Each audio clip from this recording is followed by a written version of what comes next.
नमः सवित्रे जगदेकचक्षुषे जगत्प्रसूतिस्थितिनाशहेतवे त्रयीमयाय त्रिगुणात्मधारिणे विरिञ्चिनारायणशङ्करात्मने ततो युद्धपरिश्रान्तं समरे चिन्तया स्थितं रावणं चाग्रतो दृष्ट्वा युद्धाय समुपस्थितं दैवतेश्च समागम्य द्रष्टुमभ्यागतो रणम् उपागम्याद्ब्रवीद्रामम् अगस्त्यो भगवान् ऋषिः राम राम महाबाहो शृणु गुह्यं सनातनं येन सर्वान् नरीन् वत्स समरे विजयिष्यसे आदित्यहृदयं पुण्यं सर्वशत्रुविनाशनं जयावहं जपे नित्यं अक्षय्यं परमं शिवम् सर्वमङ्गलमाङ्गल्यं सर्वपापप्रणाशनं चिन्ताशोकप्रशमनम् आयुर्वर्धनमुत्तमम् रश्मिमन्तं समुद्यन्तं देवासुरनमस्कृतं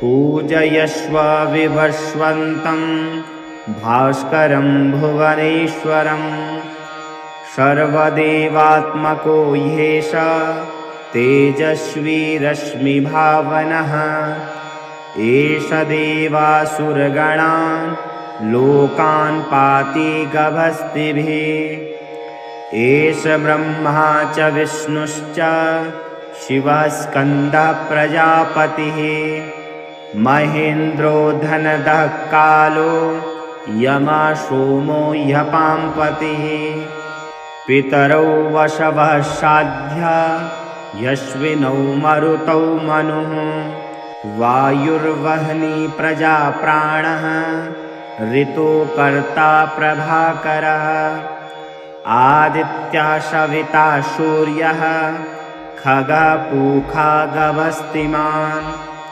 सवर्णसदृशो भानुः हिरण्यरेता दिवाकरः हरिर्दश्वसहस्रार्ची सप्तसप्तिर्मरीचिमान् तिमिरोन्मथनः शम्भो त्वष्टा मार्तण्डकोऽसुमान् हिरण्यगर्भः शिशिरः तपनो भास्करो रविः अग्निगर्भोदिते पुत्रः शङ्खः शिशिरनाशनः व्योमनाथस्तमो भेदी ऋग्यजुःसामपारगः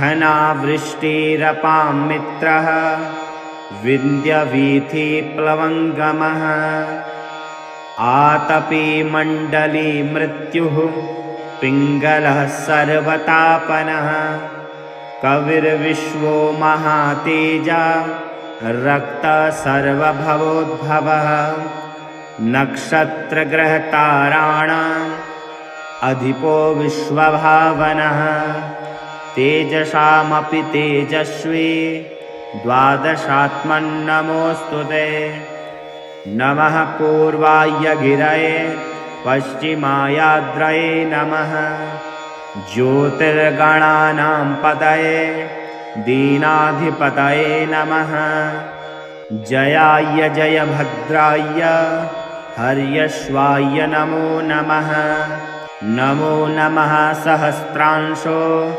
आदित्याय नमो नमः नमः उग्राय वीराय सारंगाय नमो नमः नमः पद्मप्रबोधाय मार्तण्डाय नमो नमः ब्रह्मेशानाच्युतेशाय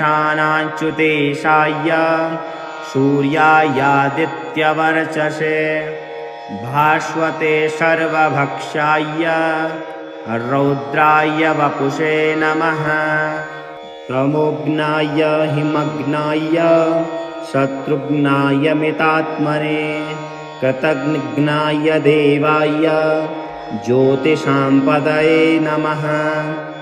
तप्तचामीकराभाय वह्नये विश्वकर्मणे नमस्तमो विनिघ्नाय रवये लोकसाक्षिणे। नाशयत्येष वैभूतं तदेव सृजति प्रभुः। आयत्येष तपत्येषः वर्षत्येष गभस्तिभिः। एष सप्तेषु जागर्ति भूतेषु परिनिष्ठितः। एष एवाग्निहोत्रं च फलं चैवाग्निहोत्रिणां। वेदाश्च क्रतवश्चैव क्रतूनां फलमेव च। यानि कृत्यानि लोकेषु सर्व एष रविः प्रभुः। एनमापत्सु कृच्छ्रेषु कान्तारेषु भयेषु च कीर्तयन् पुरुषः कश्चिन्नावसीदति राघव। पूजयस्वेनमेकाग्रः देवदेवं जगत्पतिम्। एतत्त्रिगुणितं जप्त्वा युद्धेषु विजयिष्यसि। अस्मिन् क्षणे महाबाहो रावणं त्वं वधिष्यसि। एवमुक्त्वा तदागस्त्यो जगाम च यथागतम्। एतच्छ्रुत्वा महातेजः नष्टशोको भवत्तदा। धारयामास सुप्रीतः राघवः प्रयतात्मवान्। आदित्यं प्रेक्ष्य जप्त्वा तु परं हर्षमवाप्तवान्। तिराचम्यं शुचिर्भूत्वा धनुरादाय वीर्यवान्। रावणं प्रेक्ष्य हृष्टात्मा युद्धाय समुपागतम्।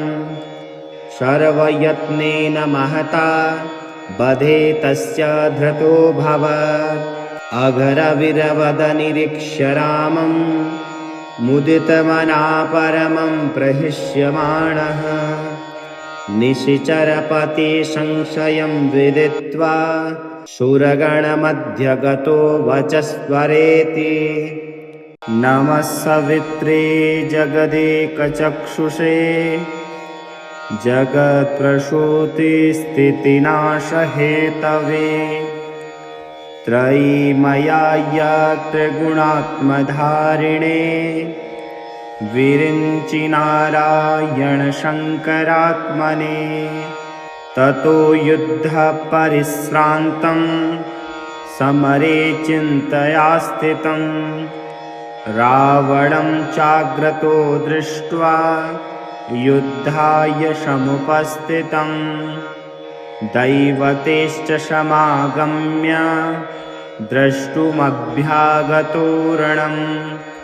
उपागम्याद्ब्रवीद्रामम् अगस्त्यो भगवान् ऋषिः। राम राम महाबाहो शृणु गुह्यं सनातनम्। येन सर्वान् नरीन् वत्स समरे विजयिष्यसि। आदित्यहृदयं पुण्यं सर्वशत्रुविनाशनम्। जयावहं जपे नित्यं अक्षय्यं परमं शिवम्। सर्वमङ्गलमाङ्गल्यं सर्वपापप्रणाशनम्। चिन्ताशोकप्रशमनम् आयुर्वर्धनमुत्तमम्। रश्मिमन्तं समुद्यन्तं देवासुरनमस्कृतं। पूजयस्व विभस्वन्तं भास्करं भुवनेश्वरम्। सर्वदेवात्मको ह्येष तेजस्वी रश्मिभावनः। एष देवासुरगणान् लोकान् पाति गभस्तिभिः। एष ब्रह्मा च विष्णुश्च शिवः स्कन्दः प्रजापतिः महेन्द्रो धनदः कालो यमः सोमो ह्यपाम्पतिः पितरौ वशवः साध्या यश्विनौ मरुतौ मनुः वायुर्वह्नि प्रजा प्राणः ऋतुकर्ता प्रभाकरः आदित्य सविता सूर्यः खगः पूषा गवस्तिमान् सवर्णसदृशो भानुः हिरण्यरेता दिवाकरः हरिर्दश्वसहस्रार्ची सप्तसप्तिर्मरीचिमान् तिमिरोन्मथनः शम्भो त्वष्टा मार्तण्डकोऽसुमान् हिरण्यगर्भः शिशिरः तपनो भास्करो रविः अग्निगर्भोदिते पुत्रः शङ्खः शिशिरनाशनः व्योमनाथस्तमो भेदी ऋग्यजुःसामपारगः घनावृष्टिरपां मित्रः विन्ध्यवीथिप्लवङ्गमः आतपी मण्डली मृत्युः पिङ्गलः सर्वतापनः कविर्विश्वो महातेजा रक्तः सर्वभवोद्भवः नक्षत्रग्रहताराणाम् अधिपो विश्वभावनः तेजसामपि तेजस्वी द्वादशात्मन्नमोऽस्तु ते नमः पूर्वाय गिरये पश्चिमायाद्रये नमः ज्योतिर्गणानां पतये दीनाधिपतये नमः जयाय जयभद्राय हर्यश्वाय नमो नमः नमो नमः सहस्रांशो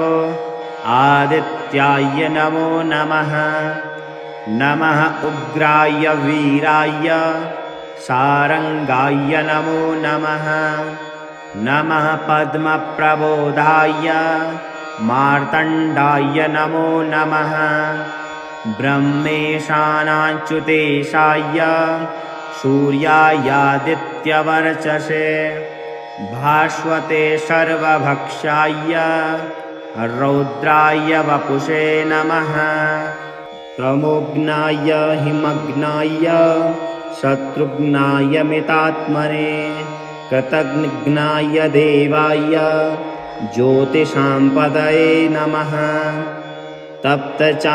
तप्तचामीकराभाय वह्नये विश्वकर्मणे नमस्तमो विनिघ्नाय रवये लोकसाक्षिणे नाशयत्येष वैभूतं तदेव सृजति प्रभुः आयत्येष तपत्येषः वर्षत्येष गभस्तिभिः एष सप्तेषु जागर्ति भूतेषु परिनिष्ठितः एष एवाग्निहोत्रं च फलं चैवाग्निहोत्रिणां वेदाश्च क्रतवश्चैव क्रतूनां फलमेव च यानि कृत्यानि लोकेषु सर्व एष रविः प्रभुः एनमापत्सु कृच्छ्रेषु कान्तारेषु भयेषु च कीर्तयन् पुरुषः कश्चिन्नावसीदति राघव पूजयस्वेनमेकाग्रः देवदेवं जगत्पतिम् एतत्त्रिगुणितं जप्त्वा युद्धेषु विजयिष्यसि अस्मिन् क्षणे महाबाहो रावणं त्वं वधिष्यसि एवमुक्त्वा तदागस्त्यो जगाम च यथागतम् एतच्छ्रुत्वा महातेजः नष्टशोको भवत्तदा धारयामास सुप्रीतः राघवः प्रयतात्मवान् आदित्यं प्रेक्ष्य जप्त्वा तु परं हर्षमवाप्तवान्। तिराचम्यं शुचिर्भूत्वा धनुरादाय वीर्यवान्। रावणं प्रेक्ष्य हृष्टात्मा युद्धाय समुपागतम्। सर्वयत्नेन महता वधे तस्य धृतोऽभवत्। अघरवीरवदनिरीक्ष्य रामं मुदितमना परमं प्रहृष्यमाणः। निशिचरपति संशयं विदित्वा शूरगणमध्य गतो वचस्वरेति।